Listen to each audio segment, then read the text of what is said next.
Here's our pine, this lodgepole pine that we carved on, and got a lot of the carving done. The branches look wonderful. They look old and harried, and are much more interesting than just the stubs that used to be. This particular sabamiki here is particularly interesting. Of course, it was natural. I just kind of cleaned it up, and it's showing much better now. So the carving is done, except for what may come later. The next stage was to deal with this, the right-hand side of the tree here. As you can see, I've wrapped up the original whole top, which is ultimately going to go, but I don't want to take it off now. This is kind of a tough time on these plants to be bending them around right now, and so they'll handle it. But I want to leave this on just as a backup in case something happens to this branch. As you can see, with that whole top gone, this tree is much lower, and what I'm planning is to make it be kind of a low slant, and this branch here will be cascading down. So it's kind of a cascading type tree, but a windswept kind of a feeling to it.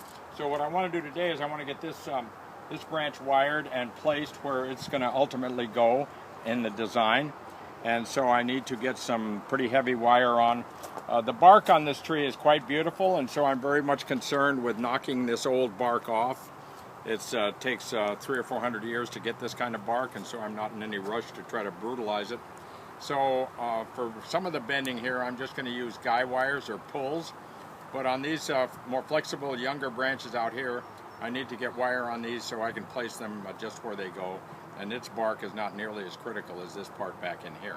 So the next stage is to get some heavy wire on these branches so that I can put them where they go when it's time to do it. And then I'll put some pulls on this big guy to reposition him some, but using guys to do it rather than heavy wire that you would wrap on there, and that would knock off a lot of the bark. So that's the stage 2 here, is to get this branch placed.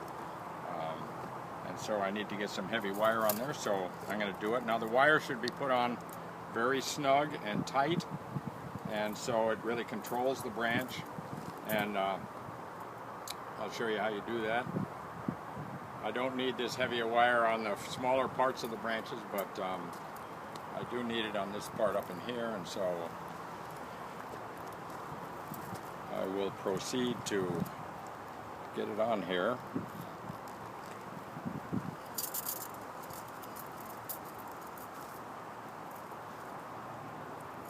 So you want this very tight and snug on the branch. It helps support it so that the branch won't break. It also holds it so that it is controllable with the wire. I like to use aluminum wire because it's eminently flexible. If you decide to change your mind, you can take it off. It's easy to handle. No sense beating yourself up with something that's hard to use. A tool that's too hard to use is not a very effective tool. So, how do you gauge the spacing? Well, that's a little tough. I'm going to run another wire out on these branches and split the gap, and so I'm going to double wire this, and then the main thing is to really protect the branch so that it doesn't break. And in the case of wiring trees, the branch is going to break if the where the wire isn't, if you pardon that kind of a twist. And so I'll show you here. So I'm going to now run this wire here down on the other branch this way, and then I'll put another one on just like I did this one, and that'll guarantee for me lots of control, lots of wire strength to make sure that my branches don't lose any support. And this is a little bit tight right in here, but I think I can do that.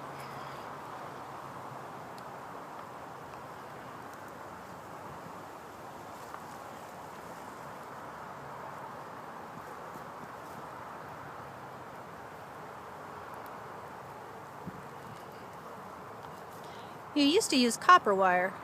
Yeah, originally there wasn't aluminum wire way back in the beginning when I started this, way back in the late 50s, early 60s. And so I used copper wire, and I annealed it, and it is a good strong wire. It does the job, but it's very hard to to work with if your hands aren't strong, especially when you get into bigger wire. And even the experts, I go up and see what they put on, and they're not really getting it really very tight as they put it on, even though it's properly annealed. So I just consider it a tool that that is kind of the enemy. You know, in this arena, you have a kind of a dream of what you want to accomplish, and if your tools fail you, then the dream kind of dies. And so, for me, using aluminum is just a much easier route to take, and it does work really well, and it does control the branch nicely. Now I'm going to test this to see whether it's strong enough to hold my bends, and it is. But you can see, like in this case here, if I had another wire running through this groove here, I wouldn't run the chance of splitting or breaking this right in this zone here. So I'm going to put another wire on here. I don't think I'll put it on quite as heavy as this one. I'll use a little lighter gauge, but it should pretty much guarantee that I have good protection, which is the main thing on.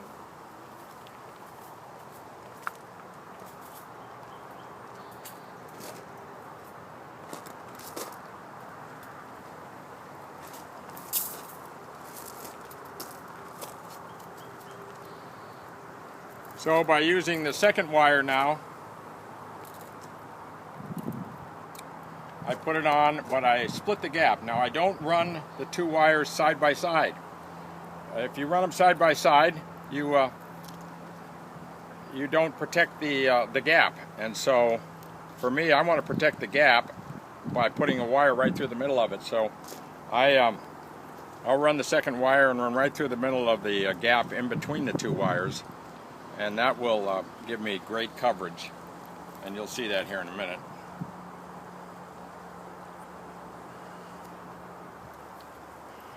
Yes.